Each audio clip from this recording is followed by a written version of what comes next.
Assalamualaikum warahmatullahi wabarakatuh. Kita ketemu lagi dengan Bapak Wahyu Taufik. Kita belajar di matematik, masih tetap tentang pola bilangan, yaitu bagian kedua barisan dan deret aritmetika. Tapi sebelum masuk kita ke materi, seperti biasa, supaya KBM kali ini dipermudah atau diperlancar, mari kita berdoa terlebih dahulu. Berdoa, mulai.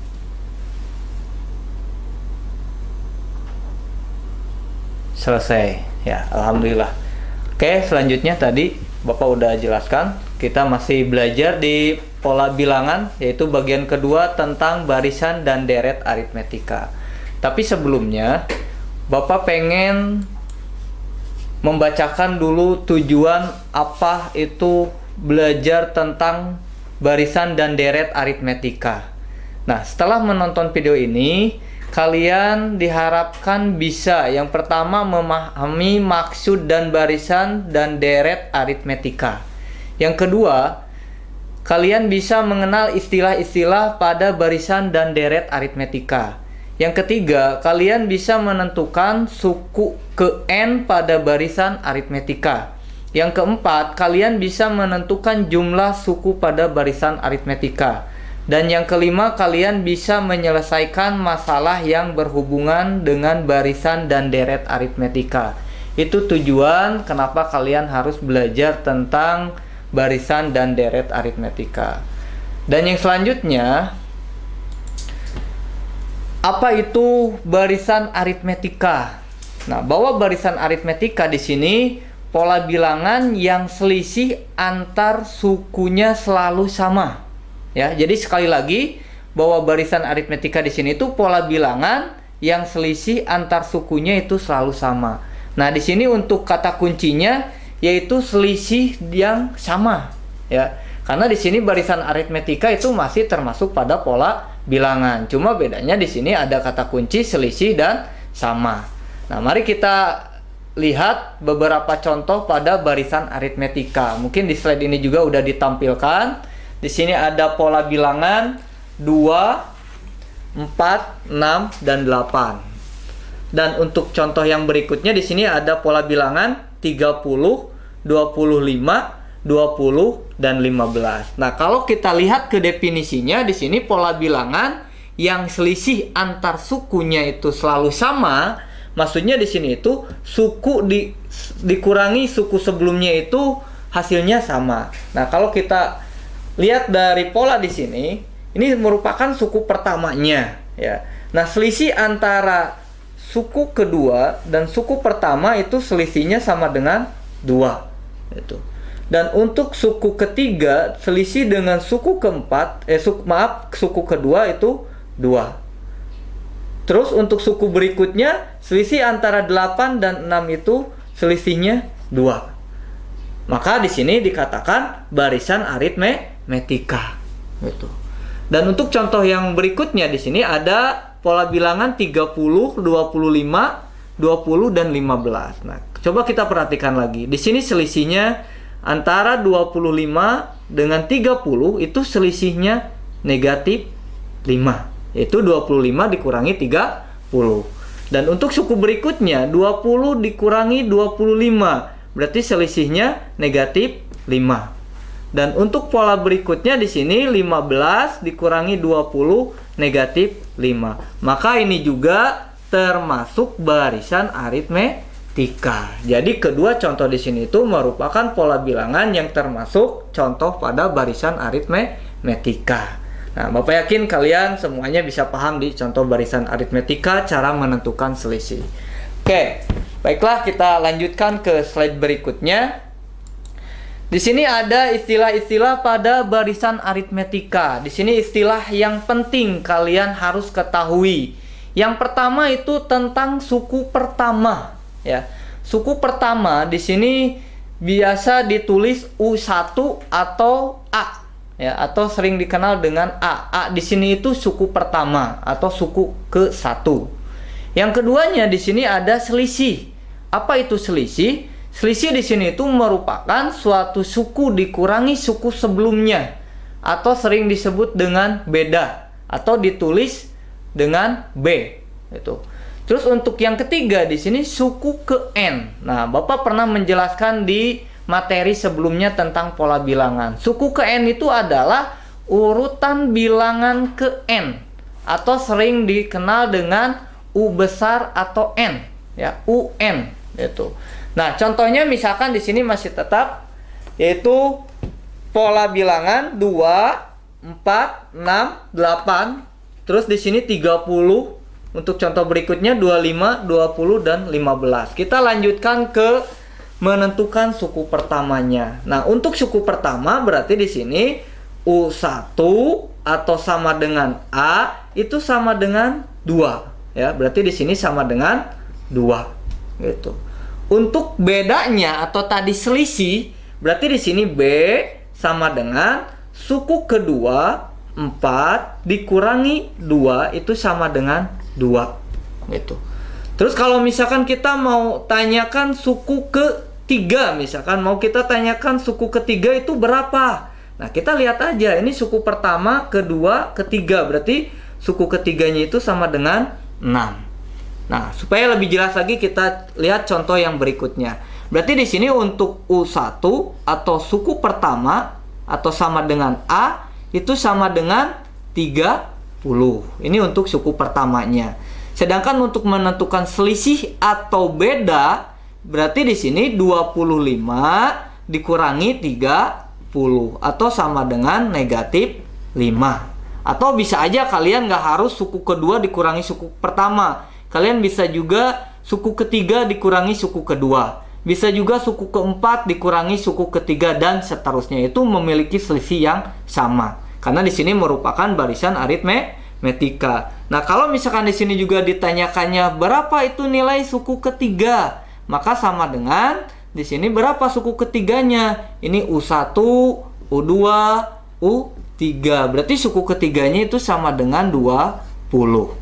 Nah, ini berarti untuk istilah pada barisan aritmetika gitu ya. Oke, kita lanjut ke slide berikutnya. Di sini cara menentukan suku ke N pada barisan aritmetika. Nah, di sini udah jelas rumusnya bahwa UN sama dengan A ditambah N-1 dikali B.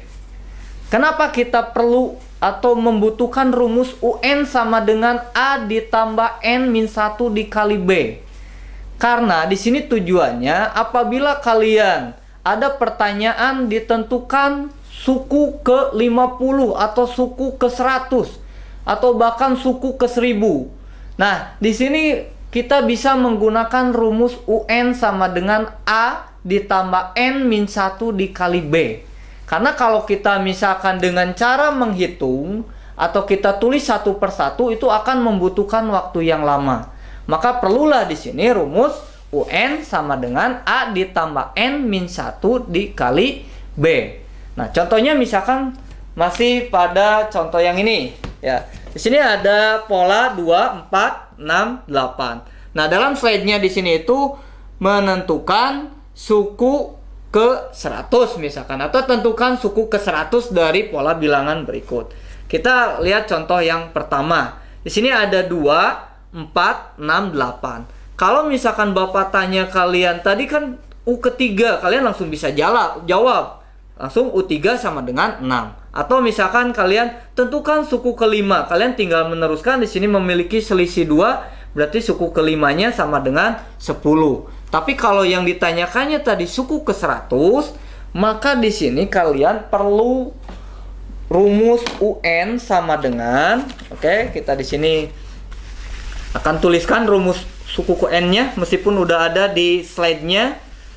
Nah, tadi rumusnya itu bahwa UN sama dengan A ditambah N-1 dikali B. Kalau pertanyaannya suku ke 100, maka N di sini kita rubah jadi 100.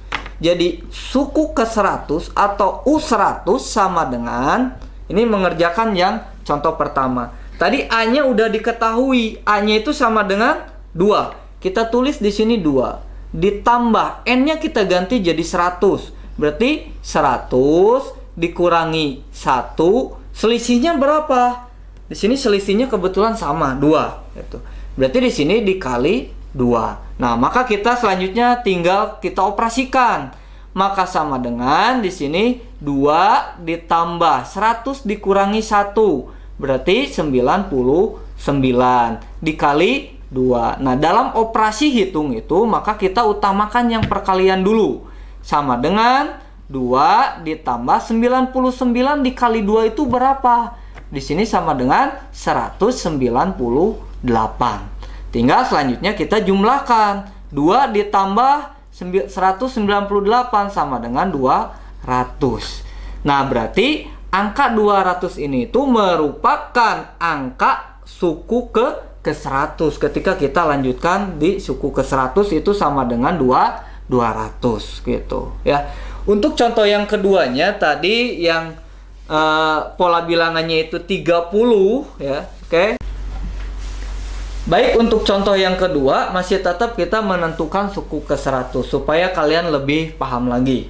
Nah, tadi untuk suku pertamanya di sini udah jelas bahwa U1 sama dengan A itu sama dengan 30. Kita tulis di sini 30.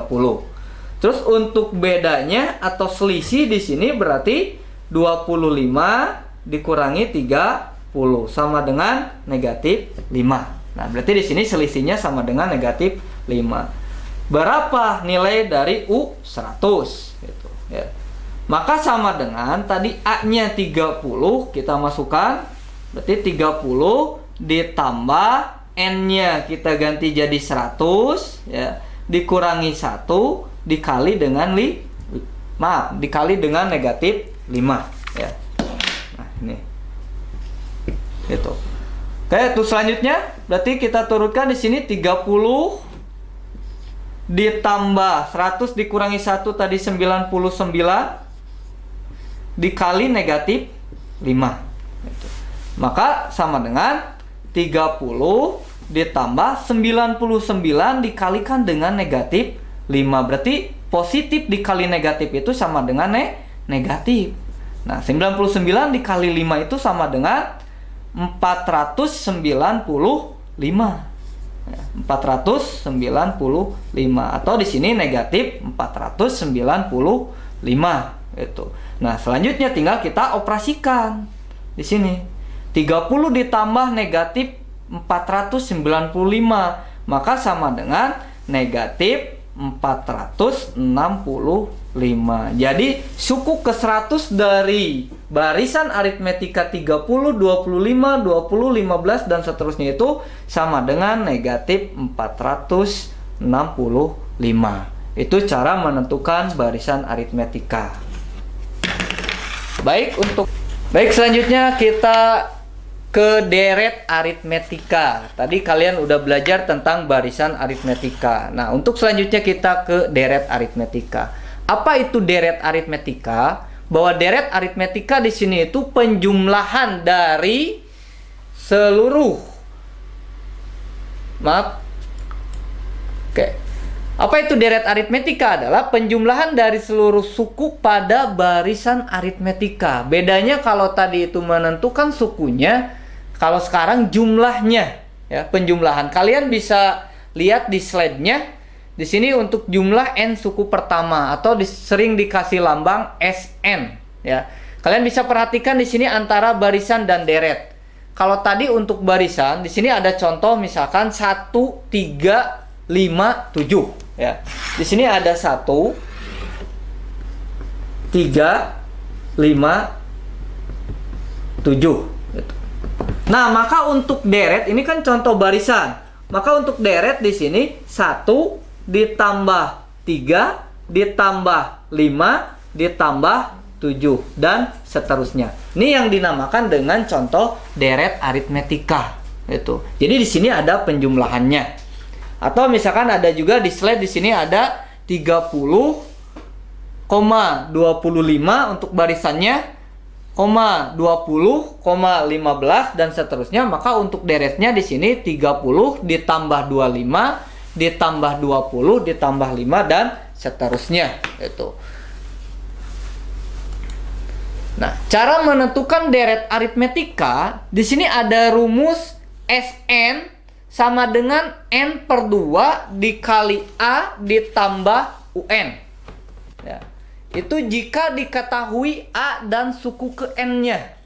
Sekali lagi tadi rumusnya Sn sama dengan N per 2 dikali A ditambah UN. Jika diketahui A dan suku ke N atau UN-nya. Dan untuk rumus yang kedua, di sini bahwa Sn di sini itu jumlah N suku pertama. Sn sama dengan N per 2 dikali 2A ditambah N min 1 dikali B. Nah, di sini jika diketahui A dan B-nya saja atau selisihnya. Oke, kita lanjut. Misalkan tadi contohnya di sini tentukan jumlah 100 suku pertama dari barisan 1, 3, 5, 7. Tapi di sini jumlahnya. Nah, kalau diperhatikan dari rumusnya atau maaf dari angkanya pola bilangan, jumlahnya misalkan contoh di sini tentukan S4-nya. Nah, kalau ini masih kita bisa hitung dengan cara menjumlahkan keempat suku pertamanya. Misalkan di sini 3 ditambah 1 ditambahkan dengan 3, terus ditambahkan dengan 5, ditambahkan dengan 7. Karena ini U1, U2, U3 dan U4. Tinggal kita jumlahkan aja. 1 ditambah 3 itu 4. Ditambah 5 itu sama dengan 9. 9 ditambah 7 itu sama dengan 16.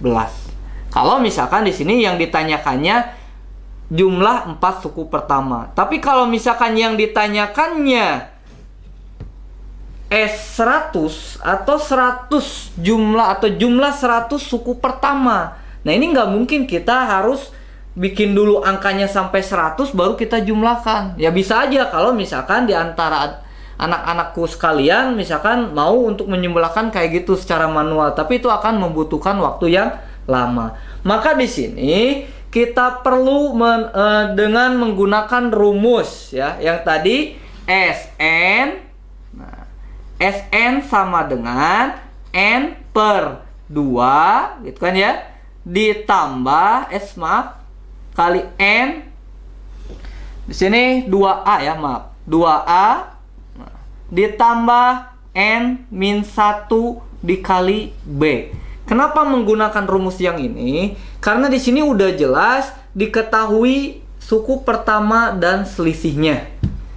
Nah, maka di sini untuk A-nya atau misalnya tadi ditanyakannya suku ke 100 sama dengan N per 2. N-nya kita ganti jadi 100. Maka 100 per 2 gitu. Terus dikalikan 2A. A-nya tadi berapa? Itu 1. Gitu. Ditambah N-nya tadi 100 dikurangi 1 dikali B-nya berapa? 3 dikurangi 1 berarti sekali 2 gitu ya. Maka sama dengan 100 dibagi 2 itu sama dengan 50 dikali 2 dikali 1 itu sama dengan 2 ditambah 100 dikurangi 1 itu 99 dikalikan dengan 2 gitu. Terus untuk operasi selanjutnya di sini 50 dikali 2, ini 99 dikali 2 itu sama dengan 198 gitu. Nah, kita operasikan yang ada di dalam kurung ini. Maka sama dengan 50 dikalikan dengan 2 ditambah 198 itu sama dengan 200. Nah, maka untuk selanjutnya tinggal kita kalikan. 50 dikali 200 itu sama dengan 10.000 gitu ya. Jadi untuk jumlah 100 suku pertama itu sama dengan 10.000. Itu cara menentukan deret aritmetika. Nah, mudah-mudahan apa yang Bapak jelaskan barusan anak-anakku sekalian bisa memahaminya. Kalaupun misalkan ntar masih ada yang kurang paham, kalian boleh tanyakan, baik itu mau lewat WA group ataupun media yang lainnya. Dan untuk yang selanjutnya, kalian coba kerjakan untuk soal latihannya. Di sini ada 4 soal. Mudah-mudahan kalian bisa mengerjakan dengan penuh sungguh-sungguh, teliti, dan bisa mengumpulkan dengan tepat waktu.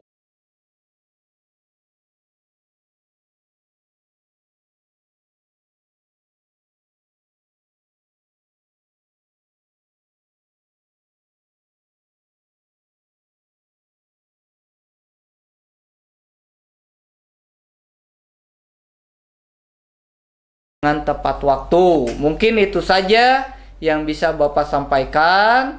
Terima kasih karena kalian sudah mengikuti pembelajaran jarak jauh atau itu virtual. Tetap semangat belajar dan jangan lupa selalu jaga kesehatan. Assalamualaikum warahmatullahi wabarakatuh.